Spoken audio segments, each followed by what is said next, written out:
Hello, in this short video I will discuss about the bounds on probability of error from Bayesian decision theory perspective.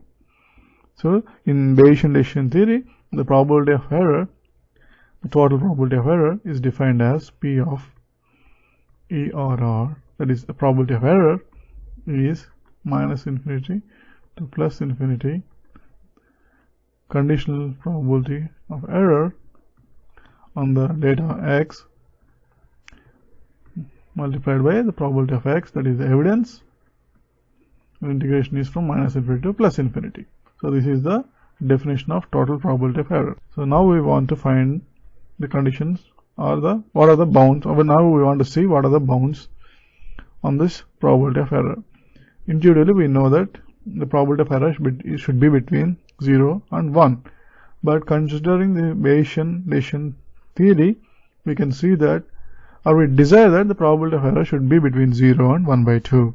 So let us see under what conditions that we actually achieve this kind of bounds. So now we know that the conditional error P of ER given X, that is the conditional error, is defined as probability of omega 1 given X, where omega 1 is the symbol for class 1, and the probability of error given X is defined as is equal to probability of omega 1 given X, that is probability of class 1 given the data, that is the posterior probability of omega 1, when we decide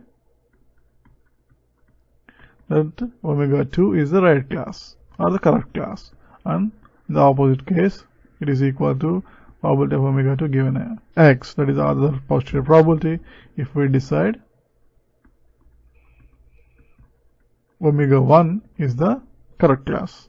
That is, when we decide class 1, probability of class 2 is the error probability, conditional error probability, and vice versa. So let us look at where this probability, that is the total probability, reaches its upper bound. When you look at this definition, we can intuitively see that when you actually insert these values in this conditional probability density function, we can see that the error probability should be equal to either probability of omega 1 or probability of omega 2. Let us see how it works.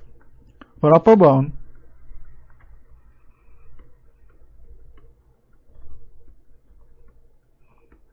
on P of ERR. So let us see where the probability of error reaches its upper bound. Now let us define a structure for the conditional error function. That is, probability of error given X is equal to a parameter A multiplied by P of omega 1 given X, P of omega 2 given X. So when this error function has a structure like this, and for A equal to 2, we can see that the probability of error reaches its upper bound. Let us prove that. So when A equal to 2 and probability of error is equal to 2 times probability of omega 1 given X and probability of omega 2 given X.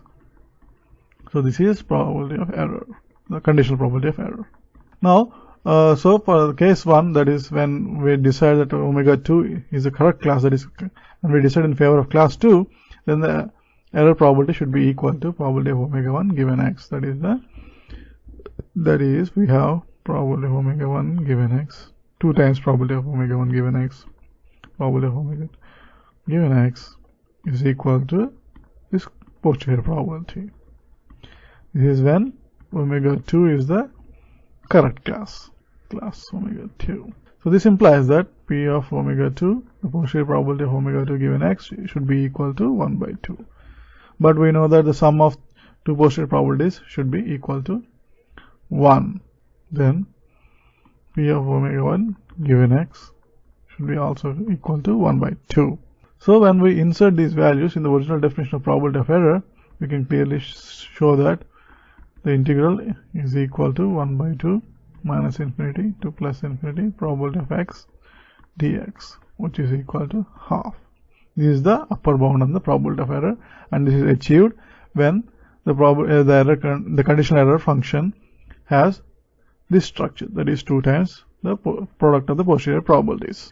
So for a case where A is less than 2, then we can easily show that probability of omega 2 given x is actually equal to 1 by a, and probability of omega 1 given x equal to 1 minus 1 by a. And by using these values in the original definition of probability of error, we can show that it is equal to probability of error is equal to 1 minus 1 by a, which is obviously not equal to 1 by 2 since a is less than 2. So under this condition, we cannot for this type of structure, that is for a less than 2 and probability of error, the conditional probability of error is equal to a times the product of posterior probabilities, we do not achieve the upper bound. And for structures when a equal to 1, that is when the conditional probability is equal to the product of posterior probabilities,